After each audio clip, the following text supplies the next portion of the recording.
പക്ഷേ എൻ്റെ ബുദ്ധിമുട്ടും എൻ്റെ ആഗ്രഹവും മനസ്സിലാക്കി എൻ്റെ അച്ചാച്ചനും എൻ്റെ അമ്മയും കുടുംബത്തിലുള്ള പല ആളുകളുടെയും മുമ്പിൽ സാമ്പത്തിക സഹായത്തിന് വേണ്ടി അപേക്ഷിക്കുക തന്നെയാണ് ചെയ്തത്.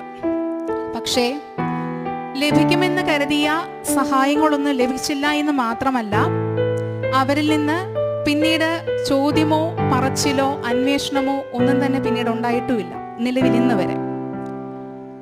പക്ഷേ മാതാവ് അവിടെയും എന്നെ അനുഗ്രഹിച്ചു. അങ്ങനെ നിൽക്കുന്ന സമയത്ത് ഇതെല്ലാം ആ ഒരു പ്രിപ്പറേഷൻ്റെ ടൈമായിരുന്നു. എൻ്റെ ഇൻ്റർവ്യൂ നടക്കുന്നത് ജൂൺ മാസം 14-ാം തീയതിയാണ്. ആദ്യം എടുത്ത ഉടമ്പടിയുടെ കാശ് രൂപം എൻ്റെ ഉണ്ണിക്കൊന്തയിൽ ഞാൻ എപ്പോഴും ചേർത്ത് പിടിക്കുമായിരുന്നു. ആ കൊന്ത പിടിച്ചാണ് ഞാൻ ആ ഇൻ്റർവ്യൂ കോൾ അറ്റൻഡ് ചെയ്തതും HR-ഉമായിട്ടുള്ള എല്ലാ ഡിസ്കഷൻസും അവസാനിപ്പിച്ചതും.